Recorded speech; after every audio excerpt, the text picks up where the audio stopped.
Salut la famille, j'espère que vous allez bien. Ça fait un petit moment qu'on n'a pas parlé ensemble, qu'on n'a pas discuté. Aujourd'hui, je reviens avec ce format. Il était un classique, on va revenir sur un album qui a marqué le rap US, qui a surtout révolutionné le genre musical dans les années 2010. Et oui, sans aucune mauvaise transition, je vais parler de To Pimp a Butterfly de Kendrick Lamar.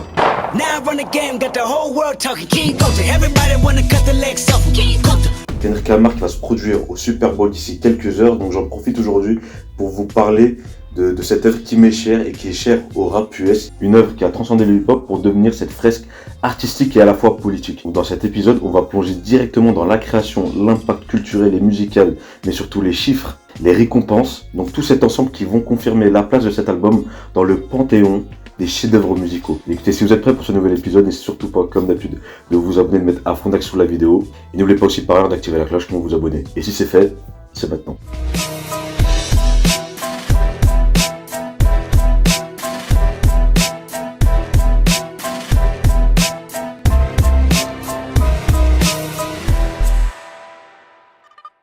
Pour comprendre la création, la genèse de cet album-là, il va d'abord se remettre dans l'état d'esprit de Kendrick Lamar juste après le succès de l'album précédent, Good Kid, Made City. Ce succès a passé Kendrick au rang des prodiges du rap. Et à ce moment-là, il a ressenti une pression énorme. Comment faire suite à un album qui est presque placé au rang de classique?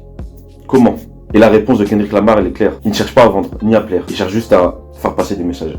En conclusion, il cherche juste à dire la vérité. Non pas sa vérité, mais la vérité. Donc, la création de To Pimp a Butterfly commence déjà en 2012. Donc Kendrick Lamar réunit autour de lui des musiciens, des producteurs talentueux, histoire de transformer sa vision artistique en réalité. Donc ce processus de création tout d'abord, parce que c'est échelonné, quand tu crées de la musique, d'abord tu as une vision, et après la création commence petit à petit avec l'équipe avec laquelle tu t'entoures. Donc ce processus créatif n'est pas un enregistrement classique. On est plus dans une exploration artistique où toutes les visions, tous les genres musicaux se croisent, se rencontrent. Et je dirais même se réinventent. On va limite même faire comme dans Dragon Ball Z, on va parler d'une fusion.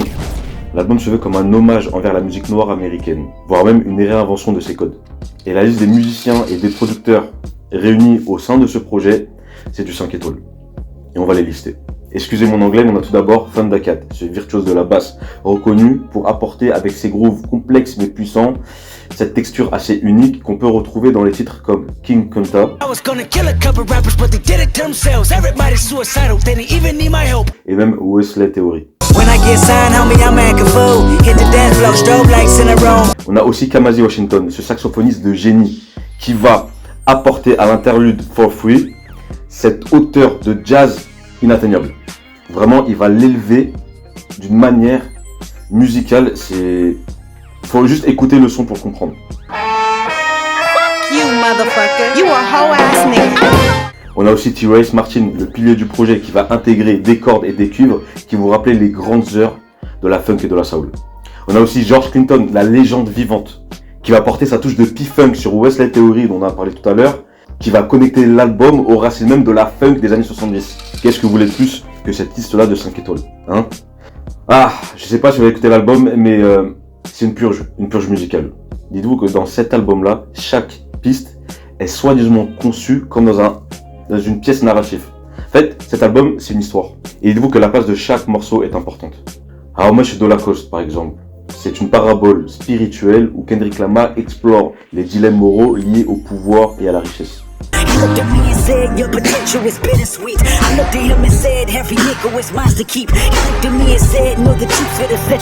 Dans You, il se met à nu, il met à nu sa fragilité, mais surtout sa lutte contre la culpabilité et la dépression dans une interprétation où sa voix vacille. En soi, le fil conducteur du projet, c'est la narration, c'est raconter. Se raconter, mais raconter aussi d'un point de vue général, d'où le fait qu'il explique que cet album, c'est la vérité. L'album en soi suit une progression narrative subtile, mais à la fois puissante. Voilà, c'est tout en demi-mesure, mais quand tu prends l'ensemble, c'est fort. J'ai réanalysé l'album et je préfère vous lire la manière dont j'ai compris la création, la conception des titres. On a Wesley Theory qui introduit lui les thèmes de la tentation et de la corruption, symbolisés par les dangers du succès. On a ensuite King Kunta, donc fameux single, qui célèbre la fierté noire tout en dénonçant la trahison et l'exploitation. Ensuite, on a le titre This Walls, un titre que les fans aiment beaucoup, où on explore les relations humaines avec une profondeur psychologique rarement vue dans le hip-hop. Mettez traduction, écoutez vraiment le son sur YouTube avec une traduction française et vous allez comprendre la vision du son. Ensuite, on a Mortal Man, le morceau final où une question cruciale est posée par Kendrick dans le son. Je vais vous la dire en français. Serez-vous toujours avec moi quand les projecteurs s'éteindront? Une vraie question. Parce que c'est facile d'avoir du succès, mais est-ce que c'est facile de la réitérer et d'emmener tes auditeurs d'un point A à un point B au point C, c'est-à-dire d'un album à un autre? Yo, what's up? It's Dre. Remember the first time you came out to the house? You said you wanted a spot like mine. But remember, anybody can get it. The hard part is keeping it, motherfucker.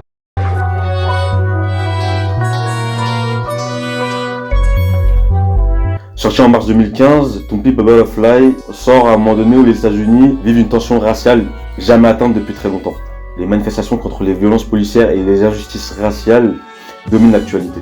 Il y a plusieurs manifestations, on manifeste vraiment contre les violences policières, on manifeste contre les injustices raciales. Tout ça donne un climat particulier et fragile. Et Kendrick Lamar, lui, avec la sortie de cet album, devient malgré lui une voix avec sa musique. Et donc avec la sortie de cet album, c'est le son Alright qui détonne et qui devient malgré lui, qui va transcender son statut de chanson pour devenir un symbole.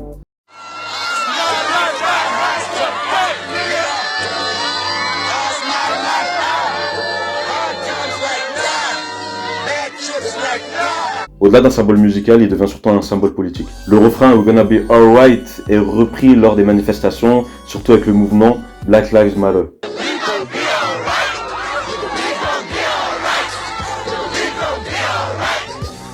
Ce n'est pas qu'une chanson optimiste, c'est une chanson de survie. C'est une déclaration de résilience face à l'oppression.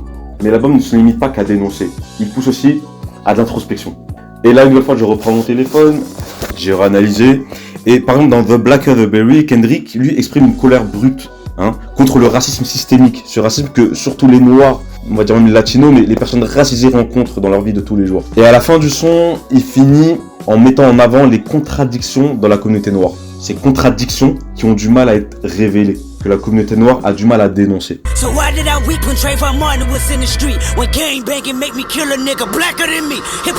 On a aussi les titres You et How Much de Lacoste qui parlent de thématiques plus personnelles comme la culpabilité et la moralité, qui lient donc des luttes personnelles à des défis collectifs. Cette œuvre lie les luttes des droits civiques de l'époque aux réalités modernes, aux réalités politiques affligeantes d'aujourd'hui. Et la vérité en soi qui se dégage, c'est juste que en tant d'années, mais malheureusement, rien n'a changé pour la communauté noire ou même plus globalement pour les personnes racisées. D'où le fait que cet album est érigé en tant que classique et chef-d'œuvre artistique.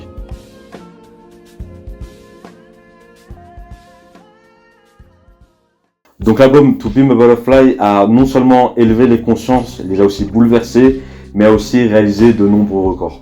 On va parler d'abord des chiffres. L'album est sorti en 2015, donc il faut recontextualiser la chose. À ce moment-là, il y avait peu de records liés au streaming. Donc déjà, l'album a commencé avec 324 000 ventes unitaires aussi en première semaine, ce qui le met parmi les meilleurs démarrages au sein du rap. Donc forcément, avec autant de ventes, il est placé en tête du classement Billboard 200, mais surtout avec 9,6 millions de streams à ce moment-là. En 2015, c'est l'album le plus écouté en une journée. 9,6 millions d'écoutes en une journée. Donc il n'y avait pas l'époque des Taylor Swift à l'époque. Vraiment, dans le streaming, c'était pas comme aujourd'hui. 9,6 millions d'écoutes. Non, sincèrement, pour un album rap, et surtout un album rap politisé,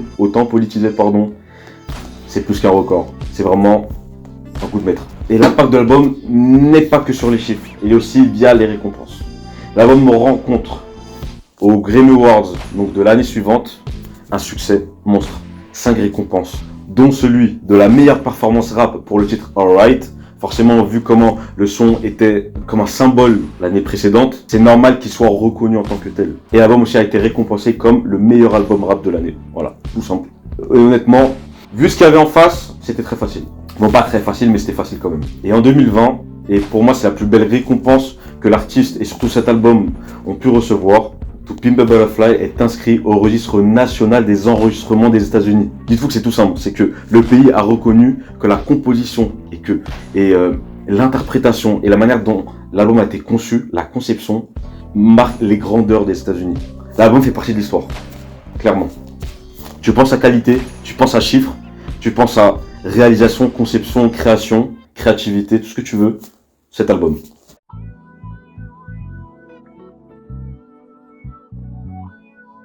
Le succès de cet album a influencé beaucoup d'artistes, dont beaucoup d'albums qui ont été reconnus par la suite, hein, comme Lemonade de Beyoncé. On a aussi eu Awaken My Love de Childish Gambino, et quand tu écoutes l'album, tu sens que cette œuvre a fortement inspiré. Et on a aussi eu plein d'autres, mais bon, je vais pas tous les lister. Donc en revisitant ces sonorités-là, Kendrick Lamar a montré que le hip-hop peut être un vecteur d'expérimentation, mais tout en gardant ses propres racines. C'est pas comme ce qu'on voit avec les rappeurs TikTok. Voilà. To Pimp a Butterfly, c'est plus qu'un album, c'est plus qu'un classique, c'est une œuvre vivante. Mais c'est surtout une invitation à la réflexion. Kendrick Lamar a su transformer ses luttes individuelles et les défis de sa communauté en une œuvre qui transcende, qui traverse les époques. Quand tu écoutes aujourd'hui l'album, tu te reconnais dans plusieurs morceaux. En fait, dites-vous tout simplement qu'avec cet album, Kendrick Lamar a su montrer que la musique peut être le reflet d'une société, mais aussi un moyen de la transformer. Et j'aime beaucoup ce que je viens de dire. Pour moi, c'est la plus belle phrase avec laquelle je peux clore cet épisode d'Il est un classique, avec cet album. Donc merci d'avoir été avec moi durant toute cette vidéo. Donc n'hésitez surtout pas à me dire en commentaire ce que vous pensez de cet album, ce que vous pensez de la vidéo, ce que vous pensez surtout du message politique qui est derrière. Voilà, j'attends tous vos avis, toute votre force sous la vidéo, en mettant à fond des likes, à fond des commentaires. N'hésitez pas à partager à fond la vidéo. Je compte sur vous et écoutez, on se donne rendez-vous très bientôt pour un nouvel épisode. Allez, salut.